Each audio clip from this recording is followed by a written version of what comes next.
வரவேண்டிய பிள்ளைகளுக்கு அவருடைய சம்பந்தை நோக்கி பார்க்கிறோம்.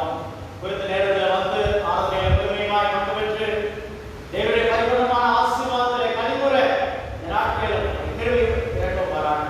ஆசிரியர் பாடித்த பாடல்கள், வாசித்து தியானிக்கிற வேத வசனங்கள், ஆண்டவருடைய சமூகத்திலே கேட்க போகிற செய்தி, ஆண்டவர் எல்லாருக்கும் மேலாக இந்த சமூகத்தில் நாங்கள் செலவிடுகின்ற இந்த வேலை எங்களுக்கு மிகவும் மகிமையான வேலையாக இருக்கிறது.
வாசிக்கும்படியாக தெரிந்து கொள்ளப்பட்ட முதலாவது வேத பகுதி ஏசாயா தீர்க்கதரிசியின் புஸ்தகம் 55ஆம் அதிகாரம் 6 முதல் 13 வசனங்கள். ஏசாயா 55ஆம் அதிகாரம் 6 முதல். கர்த்தரை கண்டடையத்தக்க சமயத்தில் அவரை தேடுங்கள், அவர் சமீபமாய் இருக்கையில் அவரை நோக்கி கூப்பிடுங்கள். துன்மார்க்கன் தன் வழியையும் அக்கிரமக்காரன் தன் நினைவுகளையும் விட்டு கர்த்தரிடத்தில் திரும்ப கடவன். அவர் அவன் மேல் மனதுருகுவார், நம்முடைய தேவனிடத்திற்கே திரும்ப கடவன். அவர் மன்னிக்கிறதற்கு தயை பெருத்திருக்கிறார். என் நினைவுகள் உங்கள் நினைவுகள் அல்ல, உங்கள் வழிகள் என் வழிகளும் அல்லவென்று கர்த்தர் சொல்லுகிறார். பூமியை பார்க்கிலும் வானங்கள் எப்படி உயர்ந்திருக்கிறதோ அப்படியே உங்கள் வழிகளை பார்க்கிலும் என் வழிகளும் உங்கள் நினைவுகளை பார்க்கிலும் என் நினைவுகளும் உயர்ந்திருக்கிறது. மாரியும் உறைந்த மழையும் வானத்தில் இருந்து இறங்கி அவ்விடத்திற்கு திரும்பாமல் பூமியை நனைத்து அதில் முளை கிளம்பி விளையும்படி செய்து விதைக்கிறவனுக்கு விதையையும் புசிக்கிறவனுக்கு ஆகாரத்தையும் கொடுக்கிறது எப்படியோ அப்படியே என் வாயிலிருந்து புறப்படும் வசனமும் இருக்கும். அது வெறுமையாய் என்னிடத்திற்கு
இன்றைக்கு வாசிக்கப்பட்ட அறிவிக்கப்பட்ட இரண்டாம் திருமறை பகுதி பரிசுத்த லூக்கா எழுதிய சுவிசேஷம் 1ஆம் அதிகாரம் வசனங்கள் 67 தொடங்கி 80 வசனங்கள் வரை.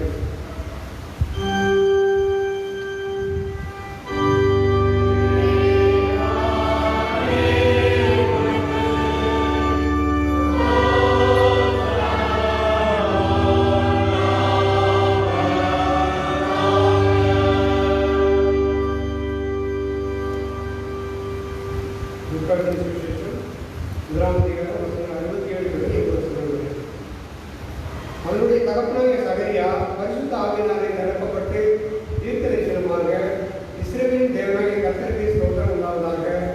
அவர் நம்முடைய பிதாக்களுக்கு வாக்குத்தத்த பண்ணின இரக்கத்தை செய்வதற்கும் நம்முடைய பரிசுத்த உடன்படிக்கையை நினைக்கிறதை உங்கள் சத்துக்களின் கைகளில் நின்று நீங்கள் விடுதலையாக்கப்பட்டு உயிரோடு இருக்கும் நாளெல்லாம் பயமில்லாமல் எனக்கு முன்பாக பரிசுத்தத்தோடும் நீதியோடும் எனக்கு ஊழியம் செய்ய கட்டளையிடுங்கள் என்று அவர் நம்முடைய பிதாவாகிய ஆபிரகாமுக்கு ஆணையை நிறைவேற்றுவதற்கும் ஆதி முதல் கொண்டிருந்த நம்முடைய பரிசுத்த தீர்க்கதரிசிகளின் வாக்கினால் நாம் சொன்னபடியே நமது ஜனத்தை சந்தித்து மீட்டுக் கொண்டு நம்முடைய சத்துக்களை நின்றும் நம்மை பகைக்கிற யாருடைய கைகளில் நின்றும் நம்மை ரட்சிக்கும்படிக்கு நம்முடைய தாசனாகிய தாவீதிலே நமக்கு ரட்சணை கொம்பை ஏற்படுத்தினார். நீயோ பாதகனே, உன்னதமானவருடைய தீர்க்கதரிசி எனப்படுவாய். நீ கர்த்தருக்கு வழிகளை பண்ணவும் நமது தேவனுக்கு ஒழுக்கமான இரக்கத்தினாலே அவருடைய ஜனத்திற்கு பாவனைக்காக ரட்சிப்பை ஏற்படுத்தவும் அவருக்கு முன்னாக நடந்து போவாய். அந்த காலத்திலும் மரண இருவிலும் உட்கார்ந்திருக்கிறவர்களுக்கு வெளிச்சம் தரவும் நம்முடைய கால்களில் சமாதானத்தின் வழிகளை நடத்தவும் அவ்விரக்கத்தினாலே உலகத்தில் தோன்றிய அனுபவத்தை நம்மை சந்தித்திருக்கிறது என்றால் அந்த பிள்ளை வளர்ந்து ஆவிலே வரக்கொண்டு இஸ்ரவேலுக்கு தன்னை காண்பித்து நாடு வரைக்கும் வனாந்தரங்களிலே இருந்தான் என்பதே வாசிக்கத்தை குறிப்பிட்ட 2ஆம் திருமுறை வாசித்தாய்த்து கிறிஸ்துவ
சபையார் தயவு செய்து அமரவும்.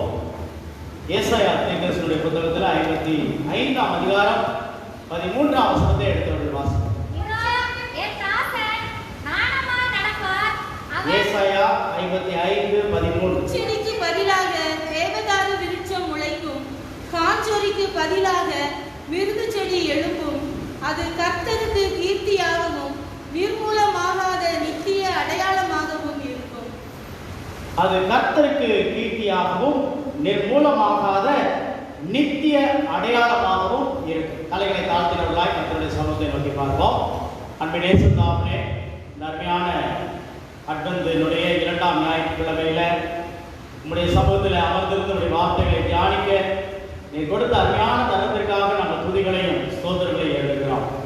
ஆண்டவரே, இந்த வேளையிலும் இந்த திருவசனங்கள் எங்களுக்கு ஆகாரமாகத்தக்கதாக அதை நாங்கள் உட்கொள்ளவும், உங்களுடைய திருவசனங்கள் எங்கள் பாதைக்கு வெளிச்சமாக இருந்து அதனுடைய வழியில நாங்கள் வழிநடத்தப்படவும், உங்களுடைய திருவசனங்கள் எங்களுக்கு வாழ்வளிக்கிற ஆதாரமாய் விளங்கி நாங்கள் நித்திய ஜீவனை பெற்றுக்கொள்ளவும் எங்களை வழிநடத்த சுவாமி. பேசிய அடியானை முற்றுமாறி மறைத்துக் கொள்ளும்.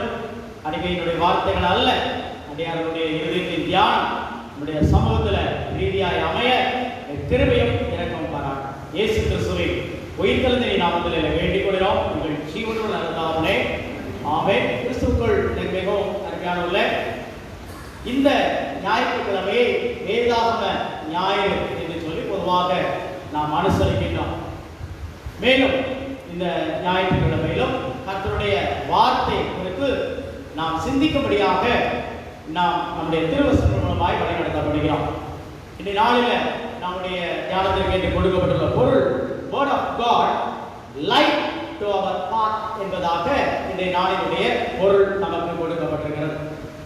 மேலும் இந்த ஞாயிற்றுக்கிழமையினுடைய இன்னொரு சிறப்பு என்னவென்று சொன்னால், இன்றைய நாளை நாம் யோவான் ஸ்நானகனுடைய பிறந்த நாளாகவும் இந்த நாளை நாம் அனுசரிக்க அழைக்கப்படுகின்றோம்.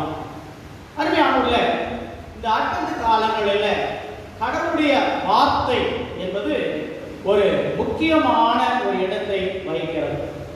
இந்த கர்த்தருடைய வார்த்தை என்பதை நாம் பழைய ஏற்பாட்டில் நாம் வாசித்து பார்க்கின்ற வேளையில இதனுடைய அர்த்தங்கள் ஒவ்வொரு காலகட்டங்களிலும் வெவ்வேறாக அல்லது வெவ்வேறாக என்று சொல்கின்ற வேளையில 3 நிலைகளில் கர்த்தருடைய வார்த்தை வெளிப்படுகிறதை குறித்து நம்மாலே அறிந்து கொள்ள முடிகிறது. உதாரணத்திற்கு நாம் எடுத்துக்கொள்வோம் என்று சொன்னால், 1 ராஜாக்களின் புத்தகத்தில் 18ஆம் அதிகாரம் 1வது வசனத்தை எடுத்து வாசிக்கலாம்.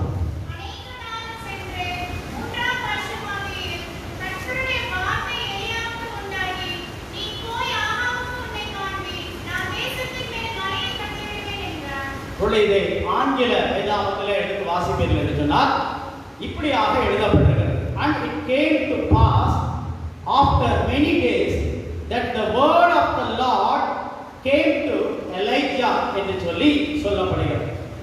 19ஆம் அதிகாரம் 9வது வசனத்தை வாசிப்போம். அங்கே அவன் ஒரு கெபிக்குள் போய் தங்கினான். இதோ கர்த்தருடைய வார்த்தை அவனுக்கு உண்டாகி அவர், எலியாவே, இங்கே உனக்கு என்ன காரியம் என்றார். இது ஆங்கிலத்தில் வாசிக்கப்படுது. And behold, the word of the Lord came to him என்பதாக எழுதப்பட்டிருக்கிறது. 1 ராஜாக்களின் புத்தகத்தில் 19ஆம் அதிகாரம் 12வது வசனத்தை வாசிப்போம். பூமி அதிர்ச்சிக்கு பின் அக்கினி உண்டாயிற்று. அக்கினியிலும் கர்த்தர் இருக்கவில்லை. அக்கினிக்கு பின் அமர்ந்த மெல்லிய சத்தம் உண்டாயிற்று. இதனுடைய கடைசி பகுதியில் பார்க்கும் பொழுது ஆங்கிலத்தில் எப்படியாக எழுதப்பட்டிருக்கிறது. After the fire a still small voice என்பதாக குறிப்பிடப்பட்டது. ஒருவேளை பொதுவாக தமிழிலோ அல்லது ஆங்கிலத்திலோ வாசிக்கும் பொழுது இதனுடைய முழுமையான அர்த்தத்தை நான் சொன்னேன். 3 வித்தியாசமான சூழ்நிலைகளில் அல்லது காலகட்டங்களில் 3 நிலைகளில் கர்த்தருடைய வார்த்தை சொல்லப்படுகிறது என்று சொல்லி இதை எபிரேய மொழியில ஆழ்ந்து தியானிக்கிற, எபிரேய மொழியிலும் மேலோட்டமாக படிக்கின்ற வழியில அல்ல, ஆழ்ந்து தியானிக்கின்ற வழியில இது 3 நிலைகளிலே அது வெளிப்பட்டிருக்கிறதை பார்க்கிறோம். என்று சொல்லப்படுகின்ற ஒரு எபிரேய மொழியில நிபுணத்துவம் வாய்ந்த ஒருவர். இந்த நாட்களில் கூட நீங்கள் கூகுளில் மற்ற இடங்களில் பார்க்கும் பொழுது இந்த ஜேம்ஸ் மெக்கராவுடைய எபிரேய வகுப்புகள் அங்கே இருக்கிறதை நாம் பார்க்கிறோம். அவருடைய ஒரு புத்தகத்தில் ஹீப்ரூ வேர்ட் ஸ்டடி என்று சொன்ன ஒரு புத்தகத்தில் The Word of the Lord என்கின்ற அந்த பகுதியிலே பார்க்கும் பொழுது இந்த 3 வசனங்களை அடிப்படையாக கொண்டு கர்த்தருடைய வார்த்தை எப்படியெல்லாம் வெளிப்படுகிறது என்பதை குறித்து அவர் எழுதுகிறதை நாம் பார்க்க முடிகிறது. அருமையானவர்களே, இதில் நீங்கள் பார்க்கின்ற வழியில வேர்ட் என்று சொல்லி பார்க்கும் பொழுது எபிரேய மொழியில தெவா என்கின்ற ஒரு எபிரேய சொல்லானது உபயோகப்படுத்தப்படுகிறதை நாம் பார்க்கிறோம். இந்த தெவா என்கின்ற அந்த வார்த்தை எபிரேய சொல்லை நன்றாக ஆராய்ந்து படிக்கின்ற வழியில அருமையானவர்களே, இதை எப்படியாக நாம் சரியாக மொழிபெயர்க்க முடியும் என்று சொன்னால் from God's heart என்பதாக நாம் பார்க்கிறோம். கடவுளுடைய இருதயத்திலிருந்து வெளிப்பட்ட ஒரு வார்த்தை என்பதாக நாம் பார்க்க முடிகிறது. நாம் வாசிக்க கேட்ட முதலாவது வேத பகுதி பழைய ஏற்பாட்டு பகுதியில் நாம் பார்க்கும் பொழுது கடவுளுடைய வார்த்தையை குறித்து அங்கே சொல்லப்படுகிறதை பார்க்கிறோம். 55ஆம் அதிகாரம் 2ஆம் வசனத்தை வாசியுங்கள். 2-3 வசனம்.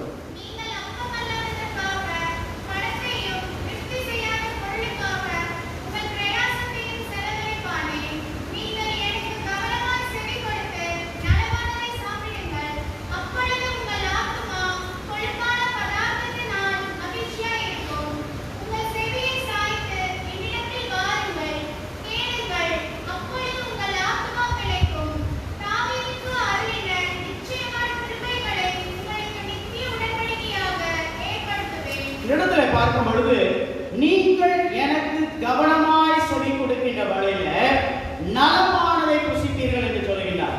உங்கள் செவியை சாய்த்து என்னிடத்தில் வருகின்ற வழியில உங்கள் ஆத்துமா பிழைக்கும் என்று சொல்லுகிறார். இந்த வார்த்தையை நாம் எதோடு கூட ஒப்பிடுகிறோம் என்று சொல்லி நீங்கள் பார்க்கின்ற வழியில ஆதியாகம புத்தகத்துல 1ஆம் அதிகாரத்தோடு கூட இந்த வார்த்தையை நாம் ஒப்பிட்டு நாம் தியானிக்க முடியும். ஆதியாகமம் 1ஆம் அதிகாரத்துல படைப்பினுடைய வரலாறு சொல்லப்படுகிறது. கடவுள் எப்படியாவது இந்த உலகத்தை படைத்தார்.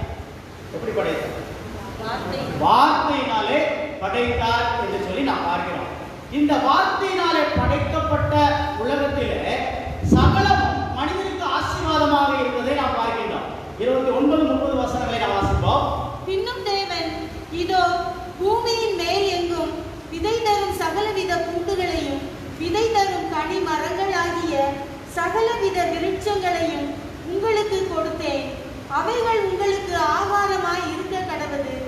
பூமியில் உள்ள சகல மிருக ஜீவன்களுக்கும் ஆகாயத்தில் உள்ள சகல பறவைகளுக்கும் பூமியின் மேல் ஊறும் பிராணிகள் எல்லாவற்றிற்கும் பசுமையான சகல பூண்டுகளையும் ஆகாரமாக கொடுத்தேன் என்றார்.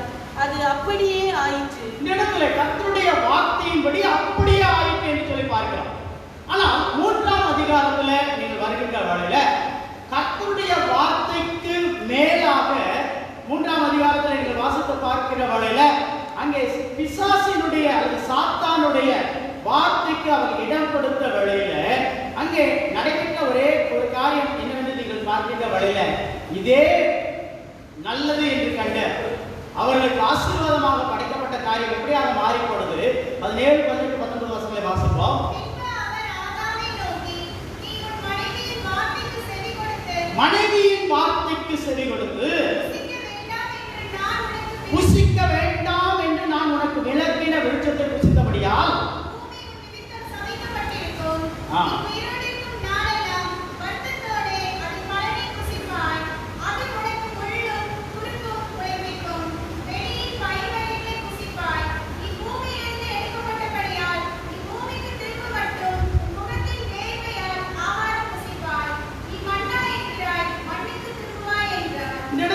பார்க்கின்ற வழியில 1ஆம் அதிகாரம் 2ஆம் அதிகாரத்தில் உள்ள சில வசனங்கள் இவைகளை வைத்து இந்த பகுதியை பார்க்கின்ற வழியில பூமியும் அது நிறைவும் கர்த்தருடையது என்று சொல்லி சங்கீதக்காரன் பாடுகிறான். ஆனால் அவை அனைத்தும் கடவுளுக்கு விரோதமாக மனிதன் மாறுவது விதமாக அது எப்படியாய் மாறி போனது என்று சொல்லி நாம் அறிந்து கொள்கிறோம். அறிஞர்களே, இந்த இடத்தில் நீங்கள் பார்க்கின்ற வழியில கடவுளுடைய படைப்பு என்பது வெறும் ஒரு வார்த்தை என்பதாக நமக்கு இடத்துல பொருள் கொள்ளக்கூடாது. கடவுளுடைய இருதயத்தினுடைய ஒரு பங்காக அந்த கர்த்தருடைய வார்த்தை வெளிப்படுகிறதை நாம் பார்க்கிறோம். கடவுளே இங்கே வெளிப்படுத்துகிறதை நாம் பார்க்கிறோம். அதனுடைய நிறைவு தான் மனுஷனை பார்க்கிறோம். மனுஷனை தன்னுடைய சாயலிலே படைத்தார் என்று சொல்லி பார்க்கின்ற வழியில அவன் தன்னை போல படைக்கப்பட்டான் என்று சொல்லப்படுகிறது. அனைத்தும் பார்க்கின்ற ஒரு காரியம், கடவுளுடைய அந்த வார்த்தை அவருடைய இருதயத்திலிருந்து வெளிப்பட்ட ஒரு வார்த்தையாக இருக்கிறது. ஆகவேதான் 6ஆம் அதிகாரத்துல வருகின்ற வழியில மனுஷனுடைய அக்கிரமம் வெளிப்பட்ட வழியில என்ன சொல்கிறார்? 5-6 வசனங்களில வாசிப்போம். மனுஷனுடைய அக்கிரமம் பூமியிலே பெருகினது என்றும் அவன் இருதயத்தின் நினைவுகளின் தோற்றமெல்லாம் நித்தமும் பொல்லாதது என்றும் கர்த்தர் கண்டு தாம் பூமியிலே மனுஷனை உண்டாக்கினதற்காக கர்த்தர் மனஸ்தாபப்பட்டார். அது அவர் இருதயத்திற்கு விசனமாயிருந்தது, அவருடைய வார்த்தைக்கு விசனமாயிருந்தது. இதைத்தான் ஜெய் பெண்டோரா சொல்லுகிறார். கர்த்தருடைய வார்த்தை என்பது அவருடைய இருதயமாக காணப்படுகிறது. இதைத்தான் ஏசாயா 55ஆம் அதிகாரத்துல நாம் வாசிக்கின்ற வழியில அது வெறும் வார்த்தையாக இல்லாதபடி அதை எதற்காக அனுப்பப்பட்டதோ அதைத்தான் அங்கே சொல்லுகிறார். 12ஆம் வசனத்தை வாசிப்போம். அப்படியே என் வாயில் இருந்து புறப்படும் வசனமும் இருக்கும், அது வெறுமையாய் என்னிடத்திற்கு திரும்பாமல் அது நான் விரும்புகிறதை செய்து நான் அதை அனுப்பின காரியமாகும்படி வாய்க்கும். ஆம் அறிஞர்களே, எப்படியாக என் வார்த்தை இந்த உலகத்தை நன்றாய் படைத்ததோ அதை போல சீர்கெட்டு இருக்கின்ற ஆதியாகமம் 1ஆம் அதிகாரத்துல 1ஆம் 2ஆம் வசனத்தை நீங்கள் வாசித்து பார்க்கின்ற வரையில சீர்கெட்டு இருந்த இடத்தை தான் சீராட்டுகின்றார் கடவுள். அதைத்தான் நாம் பார்க்கின்றோம். வெறுமையாக இருந்த ஒன்றை நிரப்புகிறார் தம்முடைய வார்த்தையினால. அங்கே மறுபடியும் அது சீர்கெட்டு போன வேளையில கர்த்தர் தம்முடைய வார்த்தையை நம்முடைய இருதயத்தை அங்கே ஊற்றுகிறார் என்று சொல்லி நாம் பார்க்கிறோம். அதைத்தான் மழையாக அங்கே குறிப்பிடப்படுகிறது. 10ஆம் வசனத்தை வாசிப்போம். மாரியும் உறைந்த மழையும் வானத்தில் இருந்து இறங்கி அவ்விடத்துக்கு திரும்பாமல் பூமியை நனைத்து அதில் முளை கிளம்பி விளையும்படி செய்து விதைக்கிறவனுக்கு விதையையும் புசிக்கிறவனுக்கு ஆகாரத்தையும் கொடுக்கிறது எப்படியோ அப்படியே என் வாயிலிருந்து புறப்படும் வசனமும் இருக்கும். அது வெறுமையாய் என்னிடத்திற்கு திரும்பாமல் அது நான் விரும்புகிறதை செய்து நான் அதை அனுப்பின காரியமாகும்படி வாய்க்கும். ஆம் அருமையானவர்களே, அது கடவுள் எதற்காக அந்த வார்த்தையை அனுப்பினாரோ அவருடைய இருதயத்தினுடைய நினைவு என்னவோ அந்த இருதயத்தின் ஒரு பகுதியாக அது ஊற்றப்படுகிறது. அங்கே கர்த்தருடைய வார்த்தை புதுப்பிக்கிறதை நாம் பார்க்கிறோம். அதைத்தான் பார்க்கிறோம். முச்செடிக்கு பதிலாக தேவதாரு விருட்சம் முளைக்கும், காஞ்சொரிக்கு பதிலாக மிருது செடி எழும்பும், அது கர்த்தருக்கு கீர்த்தியாகவும் நிர்மூலமாகாத நித்திய அடையாளமாகவும் இருக்கும். இந்த இடத்துல நான் வாசித்த 1 18ஆம் அதிகாரம் 19ஆம் அதிகாரத்துல சில வசனங்களில கர்த்தருடைய வார்த்தை அவனுக்கு உண்டாகி என்று சொல்லும் பொழுது கடவுளே அந்த இடத்துல he exists himself என்பதாக பார்க்கிறோம். இதுதான் அந்த இடத்துல எபிரேய மொழியினுடைய சரியான ஒரு மொழியாகும். ஒரு இடத்துல came என்று சொல்லி சொல்லப்படுகிறது. நான் வாசித்தோம் ஆங்கிலத்தில் வாசிக்கும் பொழுது and it came to pass after many days that the word of the Lord came to Elijah என்று சொல்லப்படுகின்ற வழியில அந்த came என்கிற வார்த்தை ஹேயா என்கிற ஒரு எபிரேய வார்த்தையினாலே குறிப்பிடப்படுகிறது. ஹேயா என்கின்ற அந்த எபிரேய வார்த்தை எதை சொல்லுகிறது என்று சொன்னால் exist, to become என்ற ஆங்கில வார்த்தைகளுக்கு இணையான ஒன்றுதான் அந்த ஹேயா என்கின்ற வெறும் அங்கே கர்த்தருடைய வார்த்தை வந்து சென்ற வார்த்தை அல்ல. இதைத்தான் ஏசாயாவிலே நாம் வாசித்து பார்க்கின்ற வழியில எதற்காக அனுப்பப்பட்டதோ அதை நிறைவேற்றுகிறவர். ஆனால் எப்படி நிறைவேறுகிறது சொன்னால் அந்த வார்த்தைக்கு நாம் இடம் கொடுக்கின்ற வழியில, அந்த வார்த்தை நம்மை நிரப்ப இடம் கொடுக்கின்ற வழியில, அந்த வார்த்தையுடைய மகத்துவத்தை நாம் உணர்கின்ற வழியில் அறிஞானவில்லை. இதுவும் ஆழமான காரியம். இது எப்படி நாம் புரிந்து கொள்ளும் என்று தெரியவில்லை. கர்த்தருடைய வார்த்தை நம்முடைய கரங்களில் இருக்கிறது. நாம் வாசித்துக் கொண்டிருக்கிறோம், தியானித்துக் கொண்டிருக்கிறோம், பேசிக் கொண்டிருக்கிறோம், உபதேசித்துக் கொண்டிருக்கிறோம். ஆனால் இந்த வார்த்தை கர்த்தருடைய இருதயம் என்று சொல்லி நாம் எந்த அளவிற்கு நாம் ஏற்கிறோம், அந்த அளவிற்கு நாம் அதை உணரும் பொழுதுதான் கர்த்தருடைய வார்த்தை நம்மளுக்கு செயலாற்ற ஆரம்பிக்கும். எப்படியாக வெறுமையாக இருந்த இடத்தை கடவுளுடைய வார்த்தை நம்முடைய கிரியினாலே புதிய படைப்புகளை உருவாக்கினார். அதே போல நம்முடைய வெறுமையான வாழ்க்கையில கர்த்தருடைய வார்த்தை விளையச் செய்யக்கூடிய வார்த்தையாக, நம்முடைய வாழ்க்கையில காணப்படுகின்ற சாபங்களையும் தீட்டுகளையும் அறிவறுப்புகளையும் அது மாற்றி நம்மை கழிவுகின்ற மக்களாய் மாற்றக்கூடிய ஒரு வார்த்தையாக அறிவினார்கள். எந்த அளவுக்கு இந்த வார்த்தைக்கு நாம் இடம் பொருளை வேதத்தை எந்த அளவுக்கு நாம் நேசிக்கிறது, வேதத்தை எந்த அளவுக்கு நாம் தியானித்துக் கொண்டிருக்கிறோம். தியானிக்கிறோம் என்று சொன்னால் சாதாரணமான ஒரு அல்ல. இன்னைக்கெல்லாம் போய் பார்க்கும் பொழுது கிறிஸ்துவை அறியாத மக்களுடைய தியானம் இரவும் பகலுமாக அமர்ந்து அந்த ரிஷிகேஷ் அந்த பகுதியெல்லாம் நீங்கள் போயிருந்துருப்பீங்கன்னா அதை பார்க்க போகும். அங்கே பெரிய பெரிய இந்தியாவுடைய பணக்காரர்கள் அங்கே இருக்கிற அந்த ரிஷிகளுக்கு என்று சொல்லி அவர்கள் கூடாரங்களை மற்ற அமைப்புகளெல்லாம் அமைத்து வைத்திருக்கிறார். எத்தனையோ ஆண்டுகளாக அவர்கள் அந்த இடத்துல தவம் இருக்கிறார்கள் என்று சொல்லி சொல்லப்படுகிறது. கைலாச மகரிஷி என்று சொல்லி ஒரு புத்தகம், எத்தனை பேர் படித்து தெரியல, நம்ம சாது சுந்தர் சிங் எழுதின ஒரு புத்தகம். இந்த கைலாச மகரிஷி என்று சொல்லி அந்த கைலாசத்தில் ஒரு மகரிஷி இயேசு கிறிஸ்துவை ஏற்றுக்கொண்ட ஒரு மனிதன் கடவுளை தியானித்துக் கொண்டிருக்கிறார் என்று சொல்லி அவரே குறிப்பிடுகிறார். அவரே சில இடங்களில் ஒரு முறை சாது சுந்தர் சிங்கை அடித்து ஒரு கிணற்றுக்குள்ளாக தூக்கி எரிந்து விடுகிறார். அவர் அப்படியே மறித்து அவரை சாக வேண்டும். சாது சுந்தர் சிங் தன்னுடைய சாட்சியாக எழுதுகிறார், ஒரு நீண்ட கரம் என்னை அந்த ஆழ்ந்த கிணற்றிலிருந்து தூக்கி வெளியே விட்ட பொழுது அவருடைய முகம் மிக வெண்மையாக இருந்தது. பரிசுத்தமான ஒரு மனிதனாக அவரை கண்டேன் என்று சொல்கிறார். இவரை பல இடங்களில அவர் வழியில சந்தித்திருக்கிறார். அவரோடு கூட என்னால் உறவு கொள்ள முடியவில்லை. அவரை பற்றி தான் அந்த கைலாச மகரிஷி என்று சொல்லி அந்த புத்தகத்தை எழுது. எதற்காக என்று சொன்னால், இன்று எத்தனையோ மக்கள் கிறிஸ்தவர் அல்லாத மக்கள் கூட கர்த்தருடைய வார்த்தைகளை தியானித்து அதை உட்கொண்டிருக்கிறார். ஆனால் கர்த்தருடைய வார்த்தைக்கு நீங்கள் நான் எந்த அளவுக்கு இடம்? கர்த்தருடைய வார்த்தை என்பது வெறும் எழுத்துக்கள் அல்ல, இட் இஸ் ஹிஸ் ஹார்ட். அதைத்தான் எபிரேய மொழி நமக்கு உணர்த்துகிறார். அருமையானவர்களே, அவருடைய இருதயம் நம்முடைய வாழ்க்கையில ஊற்றப்பட நாம் இடம் கொடுப்போம். அடுத்ததாக கர்த்தருடைய வார்த்தையை குறித்து சொல்லுகின்ற வகையில இட் இஸ் இன்ஸ்ட்ரக்டிங் வேர்ட் என்பதாக குறிப்பிடுகிறது. இன்ஸ்ட்ரக்டிங் வேர்ட், கடவுளை யார் அல்லது யார் கடவுள் என்பதை நமக்கு வெளிக்காட்டுகின்ற வார்த்தை கடவுளுடைய வார்த்தை என்று சொல்லுங்கள். யோவான் ஸ்நானகனை குறித்து நாம் பார்க்கின்ற வகையில யோவான் ஸ்நானன் அவருடைய வருகின்ற ஞாயிற்றுக்கிழமையில யோவான் அதான் முன்னோடி என்று சொன்ன பாயல் என்று சொல்லுகின்ற அந்த வார்த்தையை குறித்து அதில் யோவான் ஸ்நானகனை குறித்து சிந்திக்கக்கூடிய ஒரு பகுதியாக கொடுக்கப்பட்டிருக்கிறது. பொருளை நீங்கள் பார்க்கின்ற வகையில இந்த 55 நான் வாசிக்க கேட்ட நற்செய்தி பகுதியில அங்கே அவனுடைய தகப்பனாகிய சகரியா பரிசுத்த ஆவியினாலே நிரப்பப்பட்டு தீர்க்க தரிசனமாக என்று சொல்லி சொல்லப்படுகிறதை நாம் பார்க்கிறோம். இதற்கு முன்பாக மரியாள் எலிசபெத்தை சந்தித்த வேளையில மரியாள் பாடின அதற்கு பின்பாக வருகின்ற அந்த மரியாளுடைய அந்த துதிப்பாடு மேக்னிஃபிகட் என்று சொல்லி சொல்லப்பட்டிருக்கிறது. மேக்னிஃபிகட் என்பது லாட்டின் வார்த்தை, அது கிரேக்க மொழியிலும் அது வருகிறது. இந்த மேக்னிஃபிகேஷன் என்று சொல்லுகிறோம், விரிவுபடுத்தி அல்லது விளக்கி பாடுகின்ற ஒன்றுதான் மேக்னிஃபிகட்.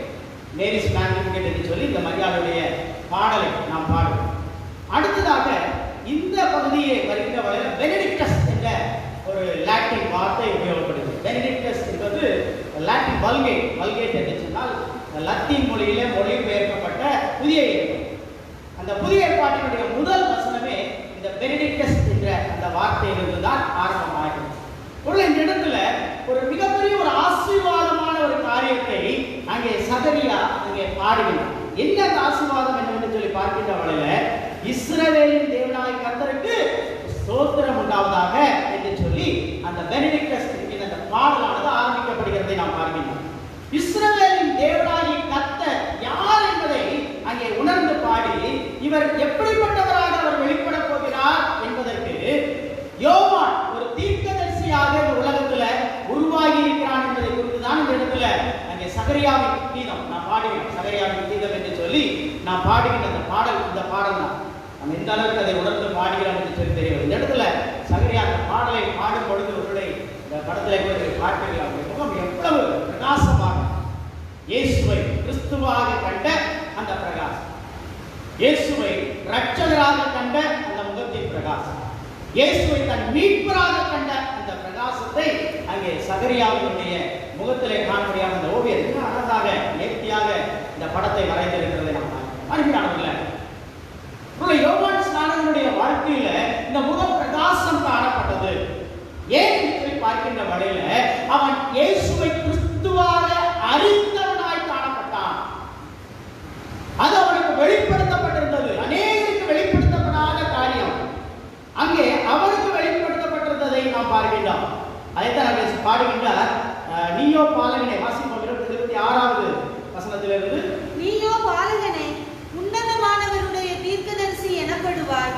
நீ கர்த்தருக்கு வழிகளை ஆயத்தம் பண்ணவும் நமது தேவனுடைய உருக்கமான இரக்கத்தினாலே அவருடைய ஜனத்துக்கு பாவ மன்னிப்பாகிய ரட்சிப்பை தெரியப்படுத்தவும் அவருக்கு முன்னாக நடந்து போவாய்.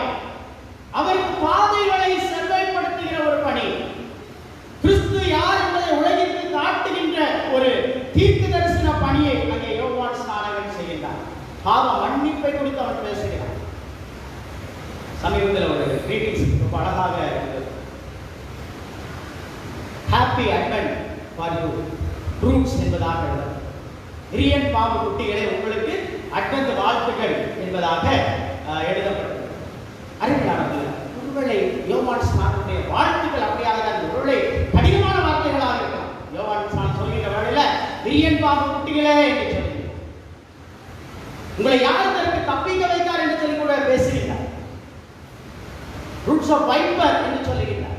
இரியன் பாம்பு குட்டிகளே என்று சொல்லி அவர் குறிப்பிடுகிறதை நாம் பார்க்கிறோம்.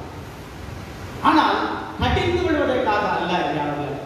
சில நேரங்களில் கர்த்தருடைய வார்த்தை சிலருடைய வாழ்க்கையில கடினமானதாக தோன்றுகிறது. ஆனால் எதற்காக கடிந்து கொள்ளப்படுகிறீர்கள் என்று சொன்னால், நாம் அவருடைய மகிமையை காண்பதற்காக, அவருடைய மகத்துவத்தை உணரத்தக்கதாக, நம்முடைய அவலமான நிலையிலிருந்து நாம் உயரத்தக்கதாக தான். யோவான் ஸ்நானனுடைய பணியில அதைத்தான் அவர் செய்தார் என்று சொல்லி நாம் பார்க்கின்றோம். அறிஞானவர்களே, யோவான் எழுதிய நற்செய்தி நூலில நீங்கள் வாசித்து பார்க்கும் பொழுது யோவான் 1ஆம் அதிகாரத்தில் அவருடைய பணி எப்படிப்பட்ட பணியாக இருந்தது என்று சொல்லி பார்க்கின்ற வேளையில அநேகர் அவன் மீது விசுவாசம் வைத்தார்கள். எப்படி விசுவாசம் வைத்தார்கள்? அவனை மேசியாவோ என்று சொல்லி நினைத்து விசுவாசம் வைத்தார்கள். ஆனால் அவன் எவ்வளவு அழகாக அவன் பின்வாங்குகிறான் அந்த இடத்துல என்று சொல்லி நாம் பார்க்கிறோம். வாசிப்போம். 24ஆம் வசனத்தில் வாசிங்கள்.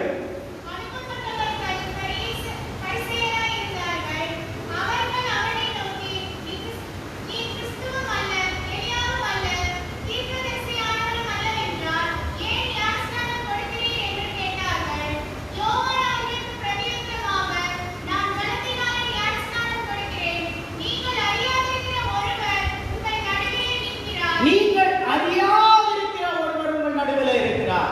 அவரை குறித்து சொல்லுகின்றார். தொடர்ந்து நீங்கள் வாசித்து பார்க்கிறவளை, எனக்கு பெண் ஒருவர் வருகிறார், அவர் எனக்கு முன்னிருந்தபடியால் என்னிலும் மேன்மையுள்ளவர் என்று நான் சொன்னேனே, அவர் இவர்தான். நானும் இவரை அறியாதிருந்தேன். இவர் இஸ்ரவேலுக்கு வெளிப்படும் பொருட்டாக நான் ஜலத்தினாலே ஞானஸ்நானம் கொடுக்க வந்தேன் என்றான் என்று சொல்லி நாம் பார்க்கின்றோம். தொடர்ந்து அவருடைய ஊழியத்தில் பார்க்கும் பொழுது கடுமையான ஒரு ஊழியம் தான், கடினமான ஒரு ஊழியம் தான். அவருடைய வார்த்தைகள் கடினமானதாக இருந்தது.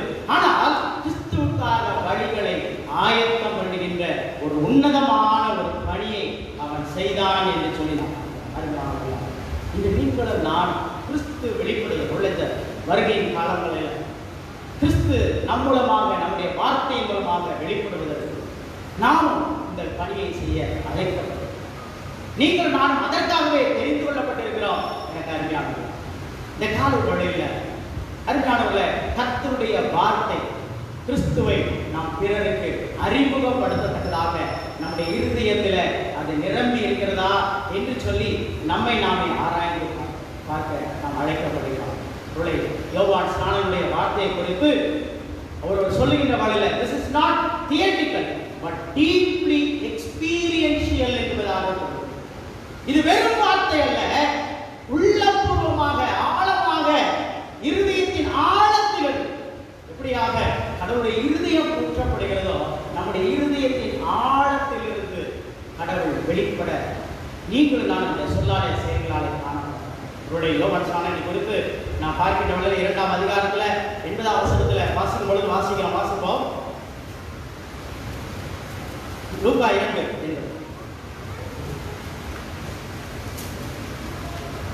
அந்த பிள்ளை வளர்ந்து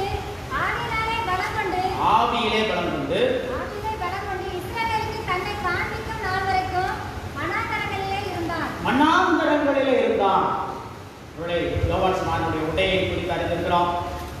யாரை பார்க்க போனீர்கள் என்று சொல்லி இயேசு கிறிஸ்து சொல்லுகின்ற வேளையிலையும் அவருடைய உடையை குறித்து அவர் பேசுகிறார்.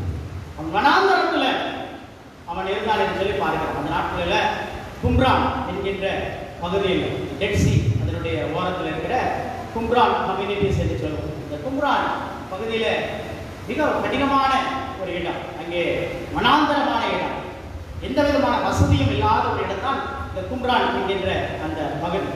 அந்த கும்ரான் பகுதியில தான் ஆதி பழைய ஏற்பாட்டு காலங்களில நாம் பார்க்கின்ற வேளையில யூத மக்களில ஒரு குறிப்பிட்ட பிரிவினர் யூத மக்களை விட்டு பிரிந்து ஏன்னு சொன்னால் யூத மக்கள் இடத்துல அநேக விதமான கலாச்சாரங்கள், கடவுள் விரோதமான காரியங்கள் இருந்தது நிமித்தமாக ஒரு பரிசுத்தமான ஒரு கூட்டத்தை நாங்கள் உருவாக்க வேண்டும் என்று சொல்லி ஒரு குறிப்பிட்ட செக்ஸ், அதாவது ஒரு பகுதியில இந்த கும்ரான் என்கின்ற பகுதிகளில சென்று அங்கே இருந்த குகைகளில அவர் வசித்தார்.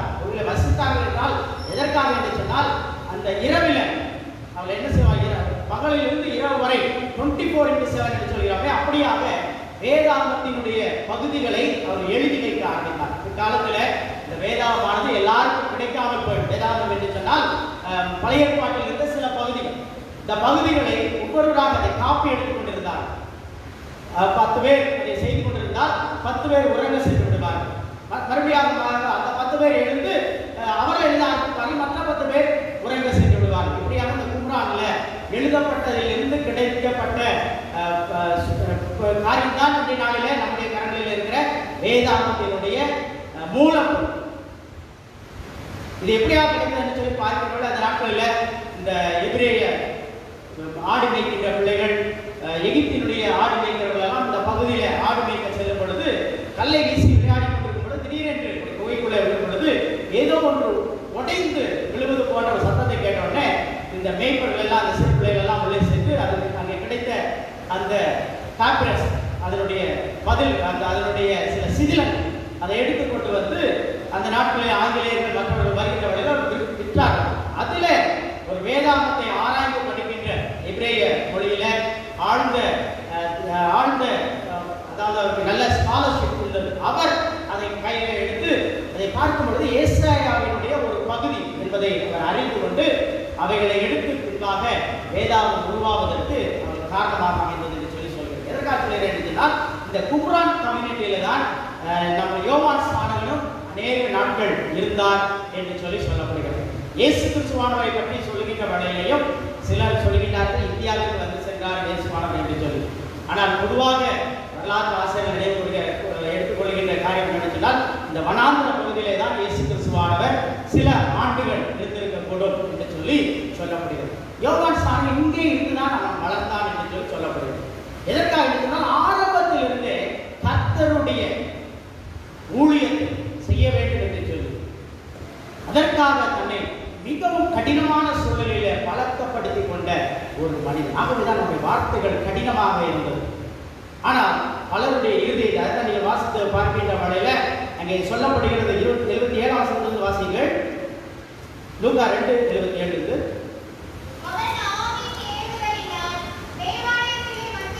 லூக்கா 1 தவறுதலாக சொல்லுங்கள். 1 2 நமது தேவனுடைய இரக்கமான இரக்கத்தினாலே அவருடைய ஜனத்துக்கு பாவ மன்னிப்பாகிய ரட்சிப்பை தெரியப்படுத்தவோ அவருக்கு முன்னாக நடந்து போவாய். அந்த காலத்திலோ மரண இருளிலோ உட்கார்ந்திருக்கிறவளுக்கு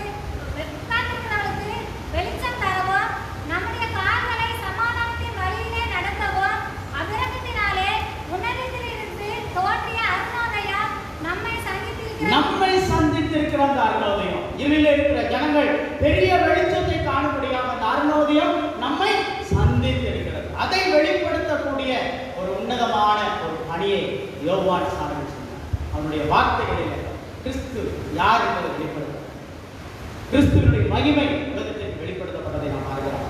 அருமையானவர்களே, நீங்களும் நானும் நம்முடைய வாழ்க்கையில கிறிஸ்து வெளிப்படுவதற்கு நம்முடைய வார்த்தை, நம்முடைய வாழ்க்கை காரணமாக இருக்கிறதா என்று சொல்லி நம்மை நாமே ஆராய்ந்து பார்த்தோம். அருமையானவர்களே, ஆம் அருமையானவர்களே, எபிரேய மொழியில தேவா என்கின்ற அந்த வார்த்தையினுடைய அடுத்த அர்த்தம் என்னவென்று சொன்னால் இட் இஸ் இன்ஸ்ட்ரக்டிவ் வேர்ட் என்பதாக நாம் பார்க்கிறோம்.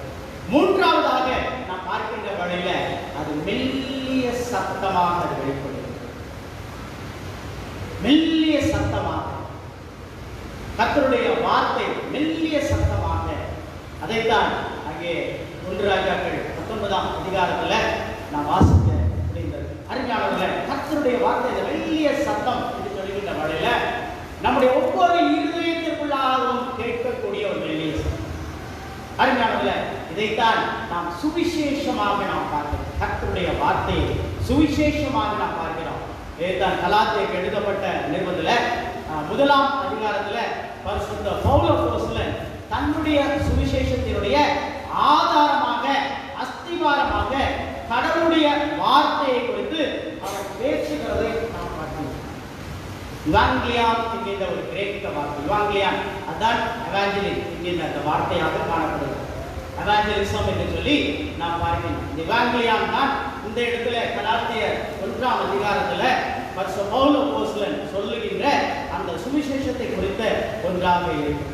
அங்கே நீங்க வாசித்து பார்க்கிறவர்களை 11ஆம் வசனத்தை வாசிப்போம். மேலும் சகோதரரே, என்னால் பிரசங்கிக்கப்பட்ட சுவிசேஷம் மனுஷருடைய யோசனையின்படியானதல்லவென்று உங்களுக்கு தெரிவிக்கிறேன். ஆம் அருமையானவர்களே, கர்த்தருடைய என்னால் பிரசங்கிக்கப்படுகிற அந்த சுவிசேஷம் மனுஷருடைய யோசனையின்படியானதல்லவென்று உங்களுக்கு தெரிவிக்கிறேன்.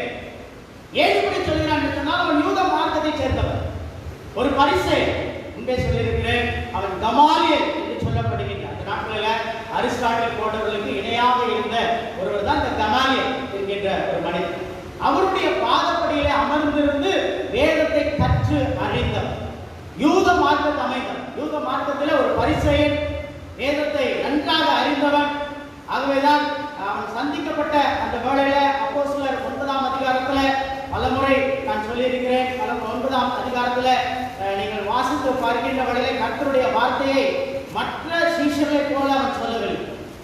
நீங்கள் வாசித்து பார்க்கின்ற வேளையில 22ஆம் வசனம் அதற்கு சாட்சியாக இருக்கிற வாசிங்கள். சவுல் அதிகமாக திடன் கொண்டு இவரே கிறிஸ்துவென்று திருஷ்டாந்தப்படுத்தி தமஸ்குவில் குடியிருக்கிற யூதர்களை கலங்க பண்ணினான். ஆம் அருமையானவர்களே, இவரே கிறிஸ்து என்று திருஷ்டாந்தப்படுத்துகிற ஒரு பவுல். திருஷ்டாந்தப்படுத்துகிறது என்று சொன்னால் எல்லாவற்றையும் இணைத்து பழைய ஏற்பாட்டில் கிறிஸ்துவை குறித்து சொல்லப்பட்ட காரியங்களை ஆராய்ந்து அறிந்து அங்கே இயேசுவை கிறிஸ்து என்று சொல்லி அவன் சுவிசேஷமாய் அறிவிக்கிறான். இதைத்தான் அவன் இங்கே சொல்கிறான். மேலும் சகோதரரே, என்னால் பிரசங்கிக்கப்பட்ட சுவிசேஷம் மனுஷருடைய யோசனையின்படியானது அல்ல. ஒருவேளை இது என்னுடைய அறிவினாலே, ஞானத்தினாலே, என்னுடைய கல்வியினாலே பெற்றது அல்ல. ஆகவேதான் சொல்கிறான், எல்லாவற்றையும் நஷ்டம் என்றும் குப்பை என்றும் எண்ணுகிறேன் இந்த சிலுவைக்கு முன்பாக என்று. ஆகவேதான் அவன் சொல்கிறான், மேலும் என்ன சொல்கிறான், நான் அதை ஒரு மனுஷனால் பெற்றதும் இல்லை, மனுஷனால் கற்றதும் இல்லை, இயேசு கிறிஸ்துவே அதை எனக்கு வெளிப்படுத்தினார். பிரத்யேகமாக இயேசு கிறிஸ்து அதை அவனுக்கு வெளிப்படுத்தி இருக்கிறார். ஏன் என்று சொன்னால், அவன் புறஜாதிகள் மத்தியிலே கிறிஸ்துவை அவன் அறிவிக்க வேண்டும். முன்பே ஒரு முறை சொன்னேன், இதை நீங்கள் அறிந்திருப்பீர்கள் என்று நினைக்கிறேன். அவர் அதை குறித்து நீங்கள் பார்க்கின்ற வேளையில அப்போஸ்தலர் 9ஆம் அதிகாரத்துல 15ஆம் வசனத்தை நீங்கள் வாசியுங்கள். அவன் புறஜாதிகளுக்கோ ராஜாக்களுக்கோ இஸ்ரவேல் புத்திரருக்கோ என்னுடைய நாமத்தை அறிவிப்பதற்காக நான் தெரிந்து கொண்ட பாத்திரமாய் இருக்கிறான். ஆம் அருமையானவர்களே, புறஜாதிகளுக்கு, ராஜாக்களுக்கு, நேர்மையான மக்களுக்கு சுவிசேஷத்தை பிரசங்கிக்கக்கூடிய விதத்துல அவனை என்னுடைய பாத்திரமாக நான் மனைந்து கொண்டிருக்கிறேன். ஆகவேதான் கிறிஸ்துவே பிரத்யட்சமாக அவனோடு கூட பேசுகிறார். நியூ டெஸ்டமென்ட் கேனன் என்று சொல்லுவோம். நியூ டெஸ்டமென்ட் கேனன் என்றால் யாருடைய வேத பகுதிகள்? புதிய ஏற்பாடு ஓல்ட் டெஸ்டமென்ட் கேனன் என்று சொல்கிறோம். நியூ டெஸ்டமென்ட் கேனன்னா ஒரு அளவு. அந்த அளவுகளில் எப்படியாக இந்த சுவிசேஷங்கள் அல்லது நிருபங்கள் எடுத்துக்கொள்ளப்பட்டது சொன்னால், ஒன்று இயேசு கிறிஸ்துவோடு கூட அவர் வாழ்ந்த நாட்களிலே அவரோடு கூட வாழ்ந்த மக்கள் எழுதினதாக இருக்க வேண்டும். அவரை நேருக்கு நேராக சந்தித்தவர்களாக இருக்க வேண்டும்.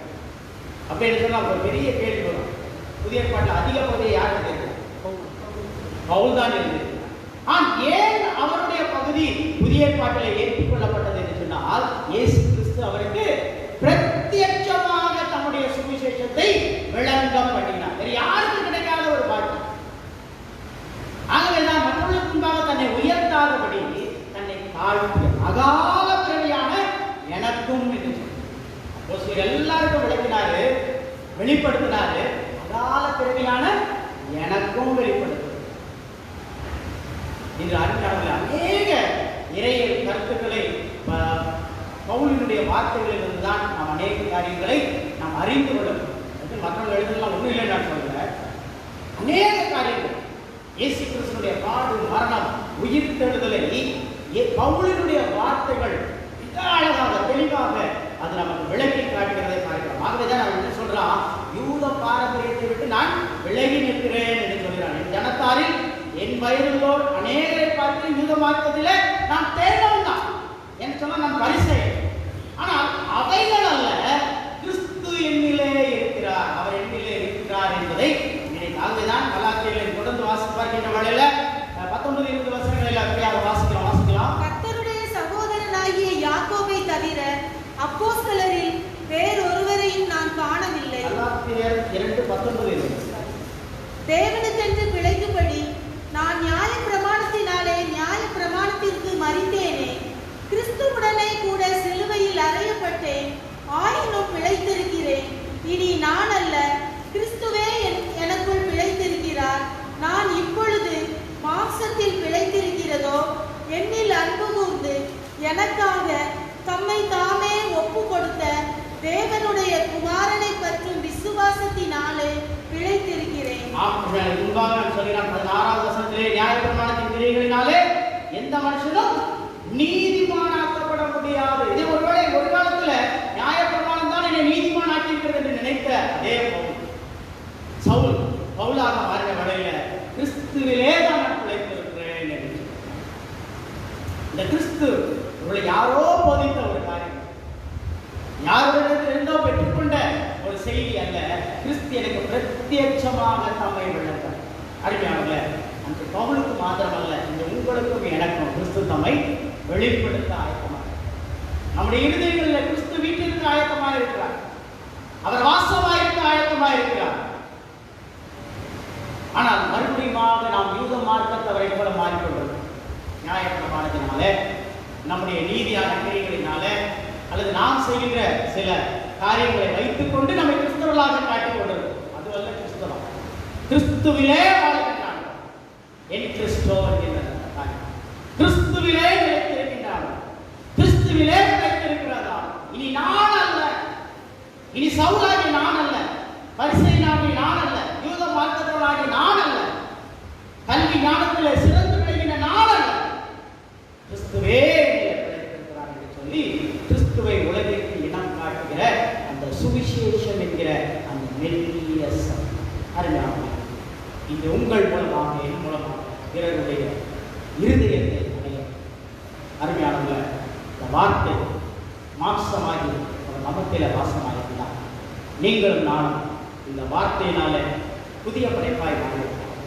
இந்த வார்த்தையை உலகிற்கு நற்செய்தியாக, சுவிசேஷமாக அந்த வார்த்தையில தேவனுடைய மகிமை விளங்க பண்ண காரணமாய் தேவன் நாமே இத்தகைய வார்த்தையில் மேலான மகிமையான அனுபவத்தை அற்புத காலங்களில் நீங்கள் நான் பெற்றுக்கொள்ள வழி நடத்துவாராக. அலைய காலத்தினராய் தேவ சமூகத்தில் நாம் ஜெபிக்கலாமா? அன்பின் நேசத்தாவனே கேட்டு சத்தியத்திற்காக நன்றி சொல்கிறோம். உங்களை வாரம் ஒரு முறை ஆலயத்துக்கு வர வேண்டும், ஏதோ இருக்கையில் அமர வேண்டும், எழுது நின்று பாட வேண்டும், விசுவாசத்தை அறிக்கை பண்ண வேண்டும் என்று சொன்ன ஒரு சாதாரண சமநிலை கிறிஸ்தவர்களாக நாம் ஆளாக இந்த அற்புத காலங்களில் உண்மை உயர்த்தி காட்டுகிறேன், உண்மை மகிமைப்படுத்துகிறேன். எங்களுடைய சொல்லாலும், எங்களுடைய செயலாலும், எங்களுடைய உறவுகளினாலும் உண்மை பிரியப்படுத்துகிற கிறிஸ்தவர்களாய் எங்களுடைய வாழ்க்கையில உம்முடைய வார்த்தை வெளிப்பட தொடர்ந்து எங்களோடு இடைப்பெறும் இயேசு கிறிஸ்துவின் உயிர்த்தெழுதலின் நாமத்தில் வேண்டிக் கொள்கிறோம். எங்கள் ஜீவனுக்கு நல்ல தாவனே, ஆமென்.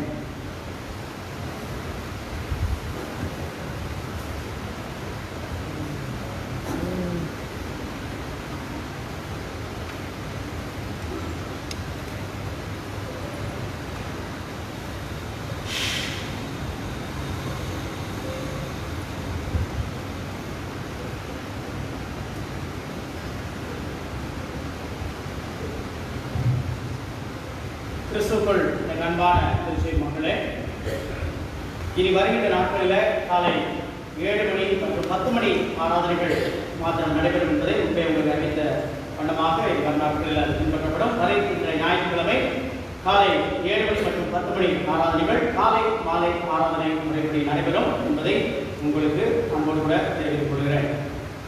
கிறிஸ்துமஸ் அட்வென்ட் ப்ரோக்ராம் கடந்த நாட்களிலே உங்களுக்கு அறிவிக்கப்பட்டது. வருகின்ற 20ஆம் தேதி மாலை 5 மணிக்கு முதியவர்கள் என்று சொன்னோம் எல்டர்ஸ் சண்டே என்று சொல்லி நாம் அனுசரிக்க வருகிறோம். வயது மூத்தவர்கள் மாத்திரமே ஆணும் பெண்ணுமாக இந்த ஆராதனையில் அவர்கள் பங்கு பெறுவார்கள். அவர்களுக்கு இந்த விசேஷ ஆராதனை நடைபெறும்.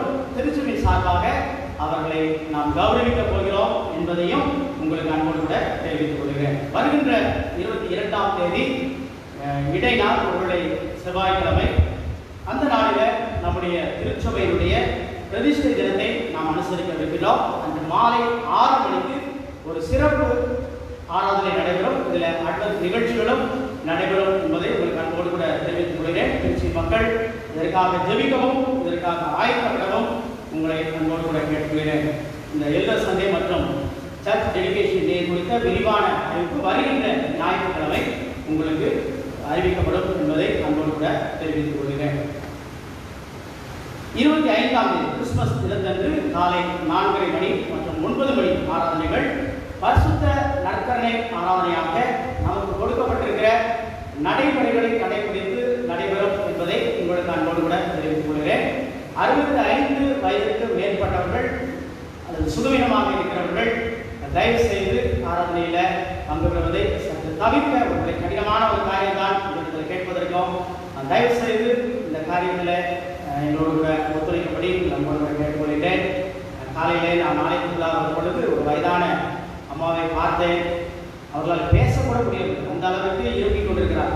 எதுக்காக அழைத்து வந்தார் என்று சொல்லி செய்யவில்லை. நான் உள்ளே வருகின்ற நேரத்திலே நான் வந்து சொல்ல வேண்டாம் என்று சொல்லி வந்துவிட்டேன். இதை ஒருவேளை சுகவீனமாக இருக்கிறோம், பலவீனமாக இருக்கிறோம், ஏதாவது சளி காய்ச்சல் இருக்கிறது என்று சொன்னால் நீங்கள் கண்டிப்பாக எந்த வயதாக இருந்தாலும் தயவு செய்து மற்றவர்களுக்கு நாம் பிரச்சனையாக மாறிவிடாதபடி நாம் தவிர்த்து விட வேண்டும். ஆகவே இதை மனதில் நீங்கள் கொள்ளும்படி உங்களை அன்பாக கேட்டுக்கொள்கிறேன். 25ஆம் தேதி இந்த கிறிஸ்துமஸ் ஆராதனை 4:30 மற்றும் 9 மணி ஆராதனையாக நடைபெறும்.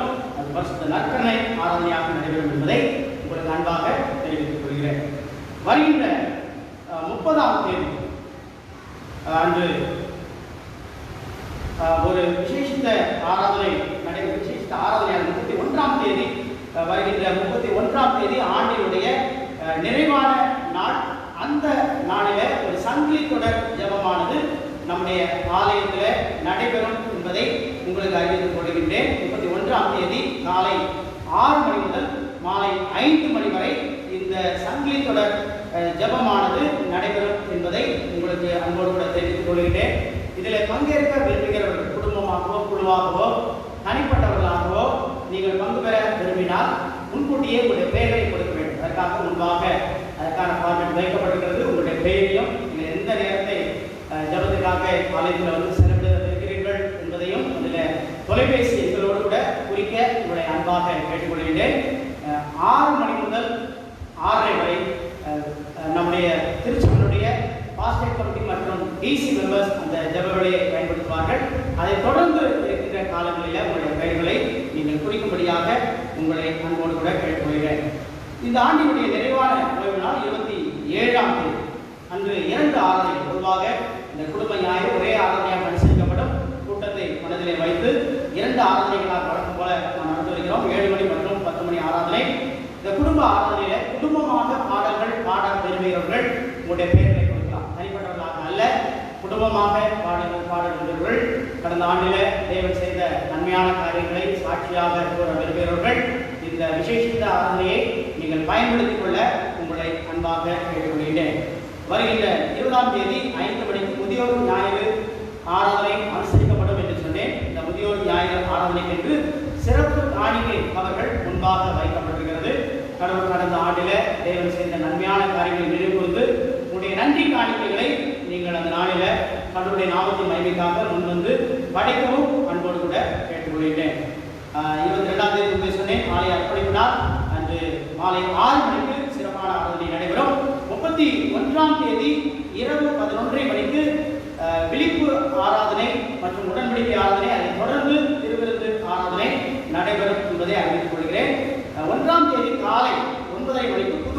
ஆராதனை நடைபெறும்.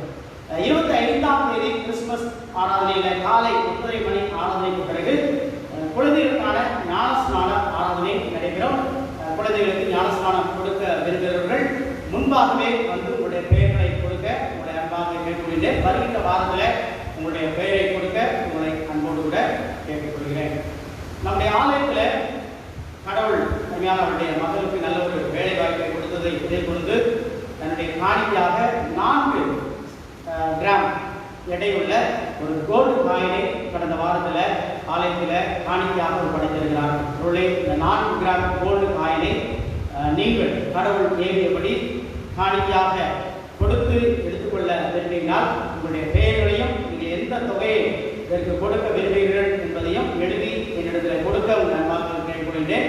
வருகின்ற ஜனவரி மாதம் அது உங்களுக்கு கொடுக்கப்படும் என்பதை உங்களுக்கு அன்போடு கூட தெரிவித்துக் கொள்கிறேன். இந்த தொகையை 3 மாதங்களுக்குள்ளாக கொடுக்க வேண்டும். ஆகவே இதையும் மனதில் கொண்டு நீங்கள் ஆவணம் செய்து கொள்ள உங்களை அன்பாக கேட்டுக்கொள்கிறேன். ஸ்கிரிப்சர் யூனிட் மூலமாக கடந்த ஞாயிற்றுக்கிழமையில தின தியான புத்தகங்கள் சிறுவர்களுக்காகவும் வாலிபர்களுக்காகவும் பெரியவர்களுக்காகவும் தின தியான புத்தகமானது விநியோகிக்கப்பட்டது. ஒரு சிலர் 2 நாளில் வாங்க முடியவில்லை, வரும் வாரங்களிலே நாம் வாங்கிக் கொள்கிறோம் என்று சொன்னதாக கேள்விப்பட்டேன். அவருடைய அப்படிப்பட்டவர்கள் இருக்கிறீர்கள் என்று சொன்னால் நம்முடைய ஆலயத்தினுடைய திரு ஜான் சுபையா ஐயா அவர்களை சந்திக்கும்படி அன்போடு கூட கேட்டுக்கொள்கிறேன். அவர்களுக்கு அதற்குரிய தொகையை கொடுக்கப்பட்டதில் அவர்கள் நீங்கள் அந்த புத்தகத்தை வாங்குவதற்கு உதவி செய்வார்கள் என்பதையும் உங்களுக்கு அறிவித்துக் கொள்கிறேன்.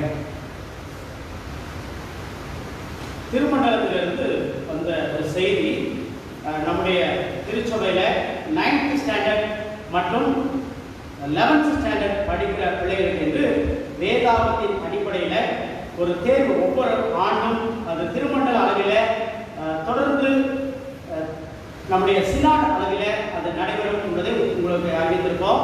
அவர்களுக்கான வேத பகுதிகள் 9th ஸ்டாண்டர்டுக்கான வேத பகுதிகள் கொடுக்கப்பட்டிருக்கிறது.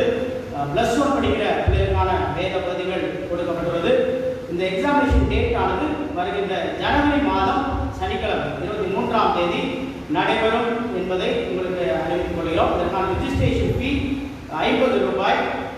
50 மார்க்குக்கான தேர்வு நடைபெறும் என்பதை தெரிவித்துக் கொள்கிறோம்.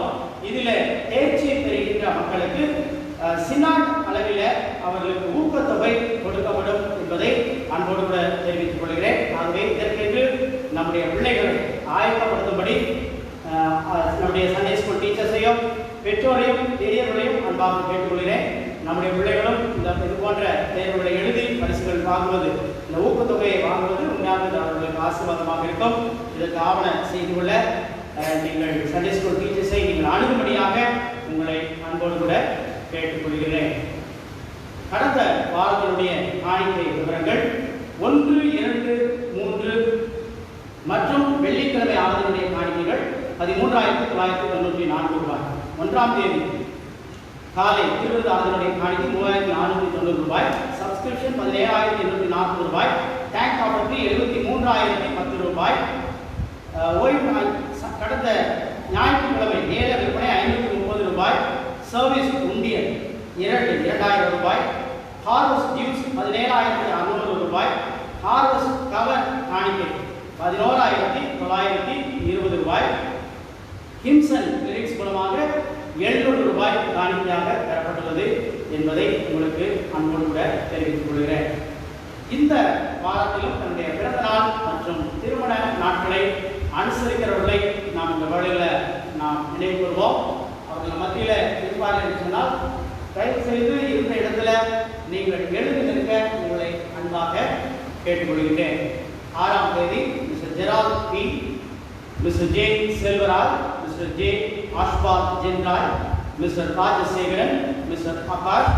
7ஆம் தேதி miss Angel, mister R Udayakumar, mrs Vijendra, mister R Jerin, mrs Jayanthi N, mister R Gnanam, mister Ashwin Vibhushan. 8ஆம் தேதி mrs Sheela M, mrs Shantha Kumari, miss Nisha Esther, mister Michaelson சாமியல்.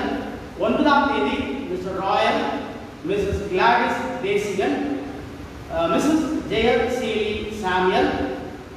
10ஆம் தேதி mister Arun A, mister AJ Emmanuel, Mrs D Sweety Mercy, Mrs Rajitha R. 11ஆம் தேதி Mr Joshua Daniel. 12ஆம் தேதி Mrs Julie Kanagaraj, Mrs Jayanthi Mary Sunil, Mr Naveen Kumar, Mr P Sundar, Mrs Gracy J A. இந்த வாரத்திலும் தங்களுடைய திருமண நாளை அனுசரிக்கிறது. 6ஆம் தேதி Mr T Selvasingh, Mrs Baby Joyce. 7ஆம் தேதி Mr Varun, Mrs Marlin Lydia, Mr Jebaraj, Mrs Gracy. 9ஆம் தேதி Mr Don Rodney, Mrs Dorothy Esther. 10ஆம் தேதி மிஸ்டர் ரெஜி பால், மிஸ்ஸஸ் கமலாட்சி ரெஜி. 11ஆம் தேதி Mr K Samson Gnanaraj, Mrs Glory Honesty Samson. இவர்கள் இருக்கிறது சொன்னால் மத்தியில் தயவு செய்து எழுந்திருக்க உங்களை அன்போடு கூட கேட்டுக்கொள்கிறேன். ஜெபிக்கலாம். எங்களை அன்பாக நேசித்து எங்களை ஆசீர்வதித்து வழிநடத்தி வருகிற நிச்சயம் ஒரு நல்ல தாமனே, இந்த மனமகிழ்ச்சியான நாளில் எங்கள் மத்தியில் தன்னுடைய பிறந்த நாளை கொண்டாடுகிற பிள்ளைகளுடைய பெயர்களை வாசித்தோம். ஒரு சிலர் எங்கள் மத்தியில் எழுதியிருக்கிறார்கள். திருமண ஆண்டை அனுசரிகளுடைய பெயர்களை வாசித்தோம். அவர்களும் ஒரு சிலர் எங்கள் மத்தியில் இருக்கிறார்கள். சுவாமி கிருபையாய் இரக்கமாய் அவரை கண்ணோக்கி பாரும். கடந்த ஆண்டுகளில் என் தேவனுடைய கிருபை இரக்கம் அவளை தாங்கி காத்து வழிநடத்தின தயவுகளை நாங்கள் எண்ணி பார்க்கிறோம். எண்ணி நடக்காத நன்மைகளினால் அவர்களை நிரப்பும். இந்த புதிய ஆண்டு புதிய கிருபைகளை இறக்கங்களையும் கொண்டு செல்கின்ற ஒரு ஆண்டாக இருக்கும். இன்னும் அதிகமாய் பிடிச்சிடும் அநேக ஆசீர்வாதமாய் விளங்கவும் தேவனுடைய கிருபை பாராட்டு. தொடர்ந்து திருச்சபையில் எல்லா நிலைமையிலும் மக்களுக்காக திருச்சபையாக நாம் ஜெபிக்கிறோம். குறிப்பாக நம்மளுக்காக ஜெபிக்க கேட்டுக்கொண்ட மக்களை காலை மழையில நாம் நினைவு கூறுகிறோம். சுவாமி சுகவீனத்தில், பலவீனத்தில், ஆஸ்பத்திரிகளில், வீடுகளில் இருந்து சிகிச்சை பெற்று வருகிற மக்களுக்காக நாங்கள் பாரத்தோடு கூட நாங்கள் ஜெபிக்கிறோம். திரு ஜோசப் ரத்தபடி அவர்களுக்காக ஜெபிக்கிறோம். ஆஸ்பத்திரியில் அனுமதிக்கப்பட்டிருக்கிறார்கள். அதிக பலவீனமாக இருந்து சற்று சுகம் பெற்று வருகிறார்கள் என்பதை கேள்விப்பட்டு கிராமத்தை பயன்படுத்துகிறோம். தொடர்ந்து பூர்ணமான விடுதலை பெற்று ஆலயத்தில் வந்து தன்னுடைய நன்றி காணிக்கையை படைக்கட்டும். திரு ரெஜிபால் ஐயாக்காக ஜெபிக்கிறோம். இன்னும் யாரெல்லாம் எங்களுக்காக ஜெபிக்க கேட்டுக்கொண்டிருக்கிறார்களோ எல்லோரையும் ஆண்டவரை நினைவு கொள்கிறோம். திருவியாய் ஒவ்வொருடைய கைகளின் பிரயாசங்களை ஆசை, ஒவ்வொருடைய இருதயத்தின் நினைவுகள் உண்மை மகிமைப்படுத்தக்கூடியதாக இந்த அட்வந்த காலங்கள் உறவுகளை பலப்படுத்திக் கொள்கின்ற ஒரு காலங்களாக, உறவுகளில உண்மை மகிமைப்படுத்துகிற ஒரு காலங்களாக காணப்பட தேவரே வழிநடத்த வேண்டும். இந்த நாட்களில் நடைபெறுகிற விஷயத்தின் நிகழ்ச்சிகளுக்காக ஜெபிக்கிறோம். அனைத்திலும் உங்களுடைய ஆசீர்வாதத்திற்காக தொடர்ந்து நம்முடைய கேள்விக்கும் பராமரிப்புக்கும் ஒரு விஷயம் தாழ்த்தி ஒப்புக் கொடுக்கிறோம். ஆண்டு இயேசு கிறிஸ்துவின் நாமத்தில் வேண்டுகிறோம். எங்கள் ஜீவனும் நல்ல தாவனே ஆமென்.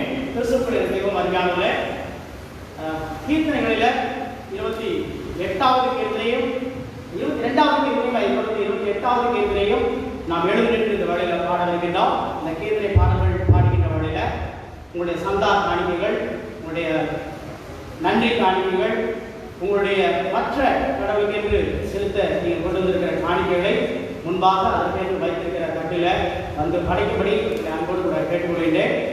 வரிசையாக முதலில் ஆண்களும் அதைத் தொடர்ந்து பெண்களும் முன்பாக வரும்படி அன்போடு கூட கேட்டுக்கொள்கின்றேன்.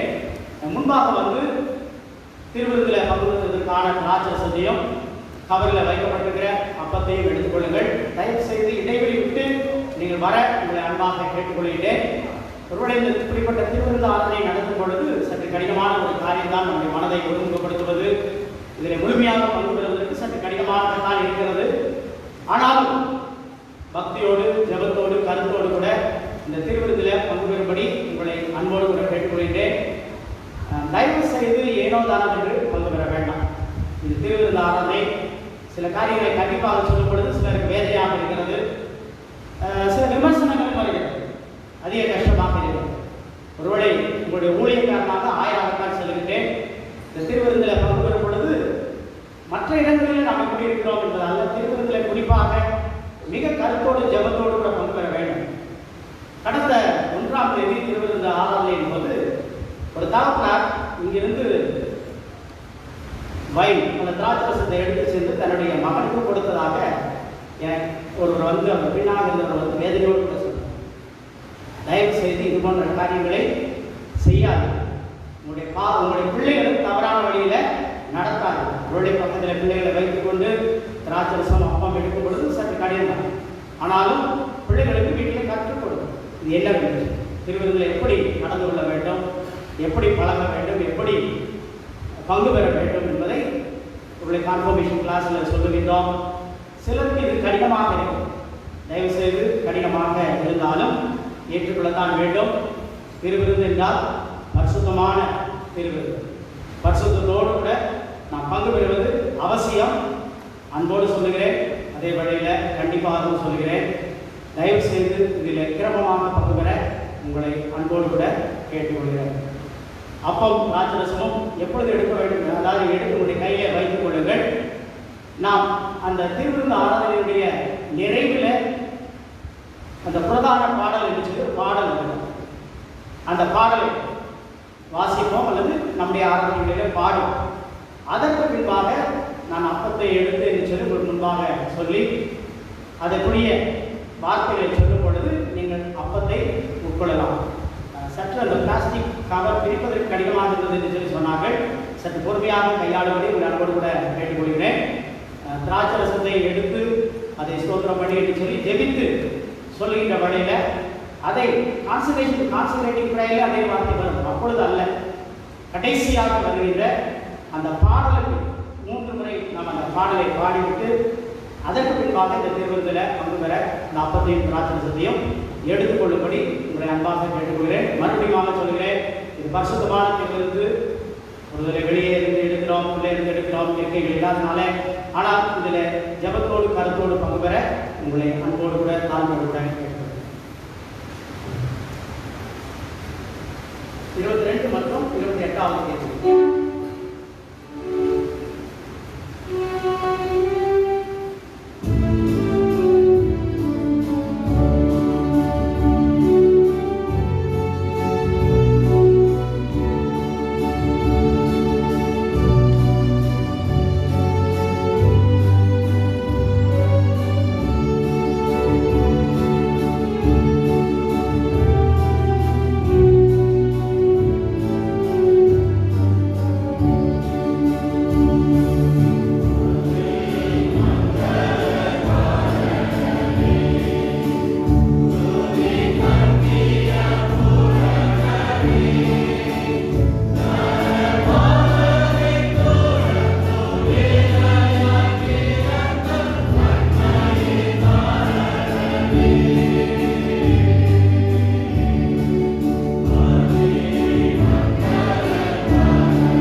சொன்னால் இருந்த இடத்துல உங்களுடைய கரங்களை உயர்த்தீர்கள் என்று சொன்னால் உங்களுக்கு இருக்கின்ற இடத்துல அப்பவும் திராட்சரசமும் தொடர்ந்து கொடுக்கப்படும்.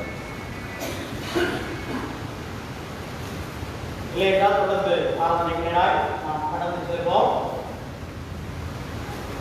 இரண்டாவது லித்தானியா நாம் ஜெபம் செய்வோம்.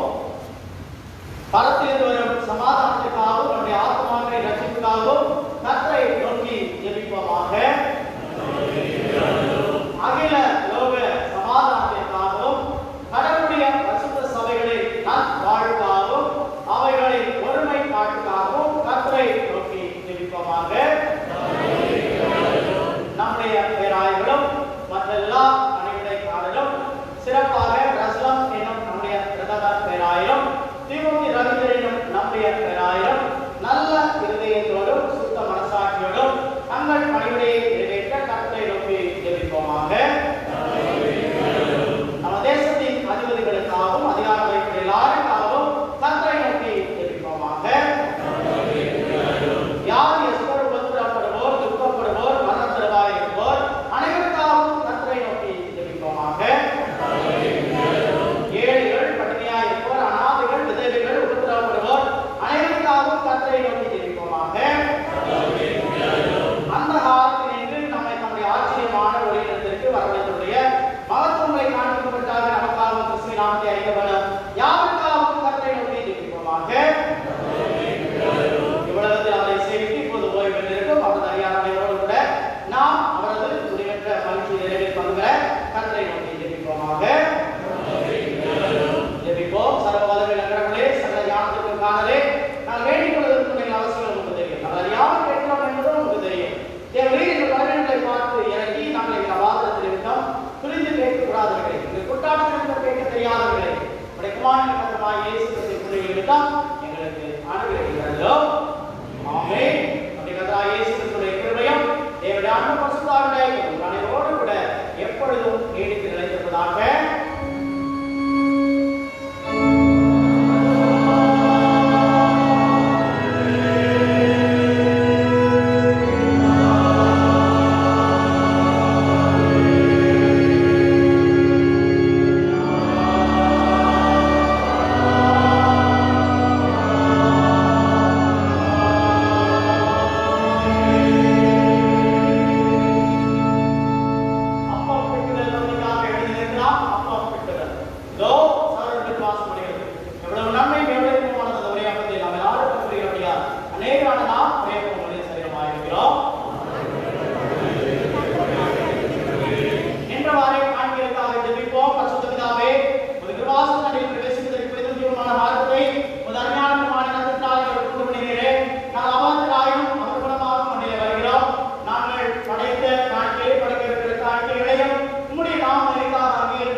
கிறிஸ்துவின் சரீரமாகிய சாக்கிரம